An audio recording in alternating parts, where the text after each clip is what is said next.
Isabel Oakeshott, good afternoon. I thought you'd been on holiday, Jeremy. I mean, I just assumed Devastated. I hadn't heard from you. I'd I, had no invitations. I've messaged you, I've called you, I've. Nothing. No, I haven't. I've been on holiday. How are you anyway?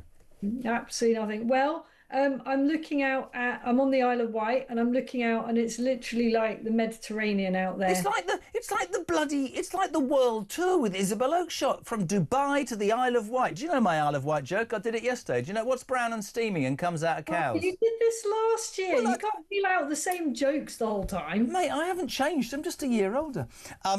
Welcome. Lovely to have you. Hope you're having a great summer. Thank you for joining us and working at a time when everybody else seems to be on holiday except for you They're and me. literally out swimming. I can see them. They're splashing around. There's people on boats. There's people Are on. they boat people though? Are they migrants or are they They're people not having? migrants, No. no. And in fact, the Isle of Wight as yet doesn't have a migrant hotel. I am a bit worried that this may soon be coming. Can you not? Can you do me a favour and not confuse them like Rupert Lowe did last week? Because that was a bit of an own goal, wasn't it? Oh look, That quick, was quick! hilarious.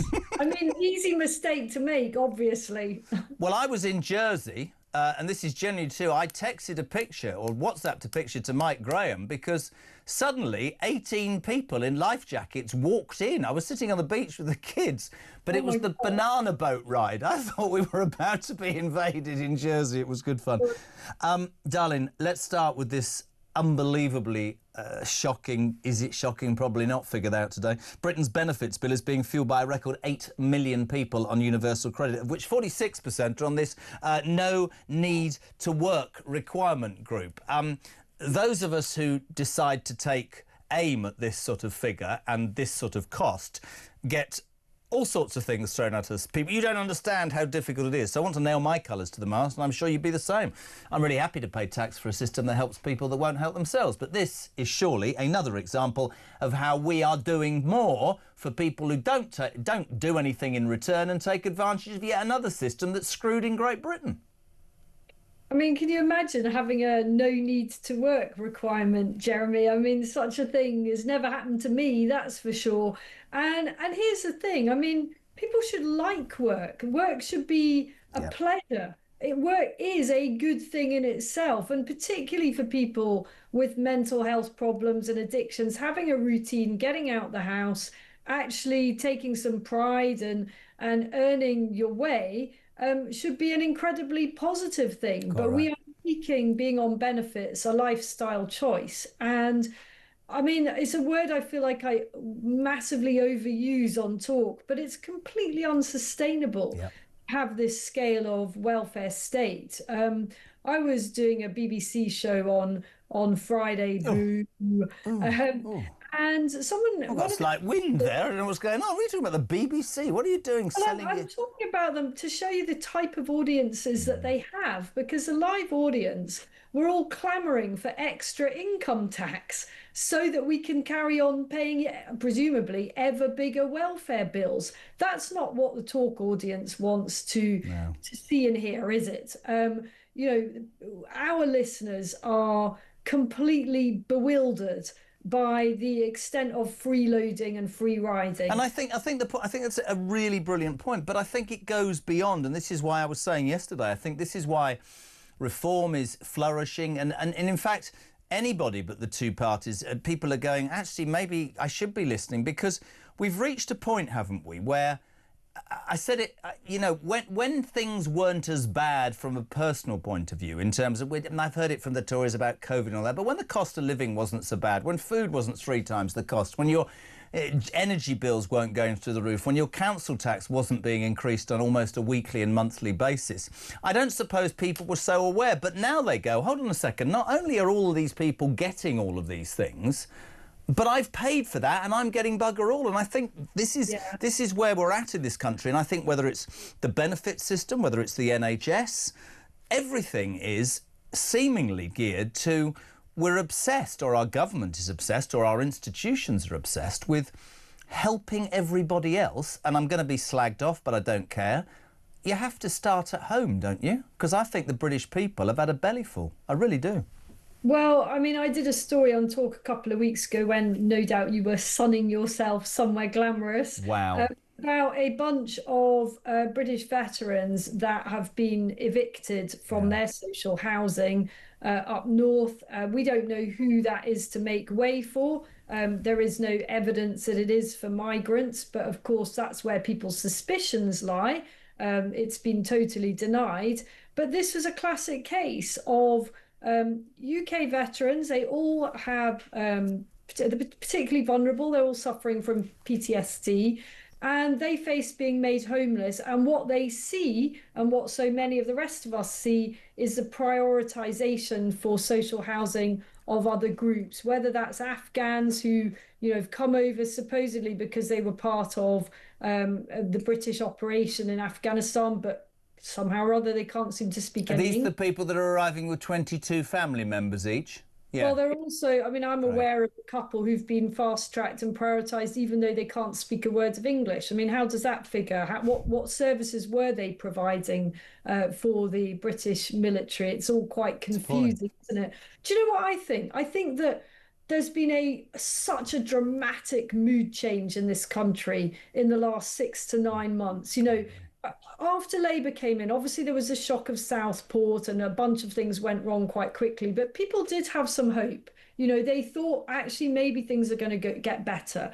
And what has happened is things have got so dramatically and spectacularly and very visibly worse. Yeah. And I think the country feels mutinous. I really do. I do, and do you know, I think that's a great word. And of course, whenever we do this, you and I talk, and other people on talk, excuse the pun, people say to me, what are you trying to say? I'm not trying to say anything. I think the British people have long been the most morally upright and caring and sharing nation. I think the British people, as I said, have reached a point where they're going, I'm sorry, enough is enough. The indigenous population in this country, whether people like this or not, are 28th in the queue. And when you pay your taxes and when you live your life correctly, you don't break the law, and when you think that, I'm trying to bring up my kids and put food on the table and I'm being ostracised and I'm being forced to feel like a third-rate citizen, and that's when you need something to happen. And what I find astonishing, and of course, Reform, your partner, Richard Tice, they've managed to grab the mood of the electorate. Whether that works long term, I don't know. But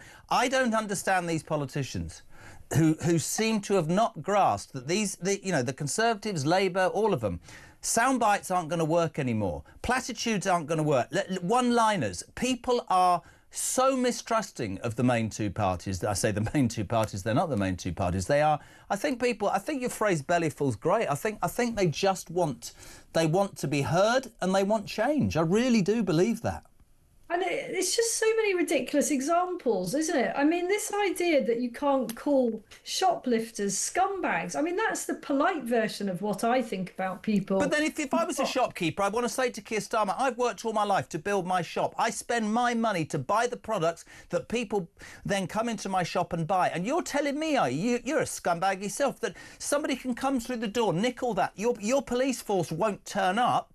But they did for apparently the far-right riots after Southport, and I'm supposed to take that on the chin, and if I dare to lash out, apparently I'm the one to blame. That's ridiculous, Isabel, ridiculous. And just as ridiculous as it is that a bunch of people now face arrest for, frankly, heroically stopping a guy who was exposing himself on a train or a tube, and he was exposing himself. I mean, it would have been bad anyway, but there were children in the carriage.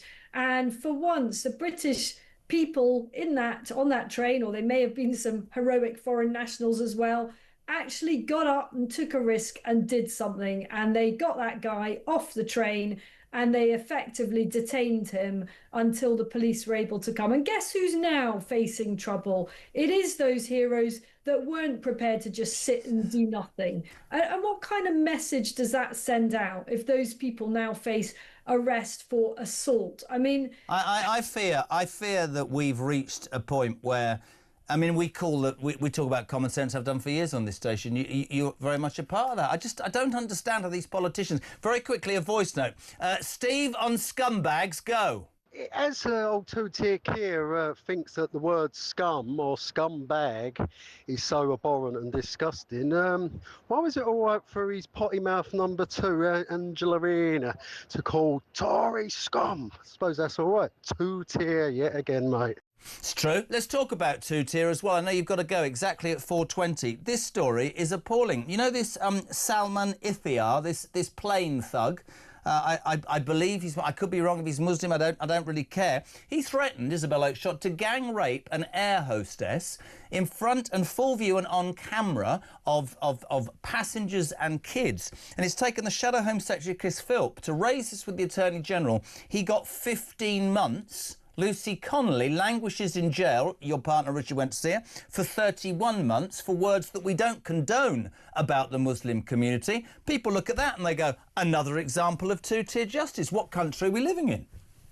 Well, I actually don't think either of them should have got any time in jail. I mean, these are horrible words and stupid things that they said. I don't know the detail of the case of the guy that made those threats to the air hostess, whether he was doing anything more than making stupid threats. I'm not in favour of putting people behind bars for saying daft things. But if you are going to put people behind bars for saying daft things, then you've got to do it in an even-handed manner. And it's quite clear that there's a huge discrepancy there. Lucy Connolly, I think, gets out any day now, and high time too. And it will be very interesting to see whether she's allowed to actually do any media to talk about her horrific experiences. I rather suspect that the authorities will attempt to gag her as a condition of her early release in yet another unfair punishment on this woman. You have to go, is that right? I unfortunately do have to go, but I am looking forward to more hot invitations from you. Very quickly, before you go, Sadiq Khan humiliated today. Hurrah! As buried crime stats reveal that London is the epicentre of knife crime. All he's interested in is diversity and TfL and bloody pictures and trains don't arrive. Truth is, there's weapons, stabbings, knife crimes and drugs, and the man's doing nothing about it. 30 seconds on Sadiq Khan, because I love to bash him. Because he's absolutely useless, isn't he? And I just loved it when Trump just said it as it is. I mean, he's just terrible at his job, isn't he? Yeah. How he keeps getting re-elected, I have no idea. You're a legend. We love having you on. Great to have you back. And yes, the invitations will come thick and fast. The brilliant Isabel Oakeshott talks International Editor at 4:20.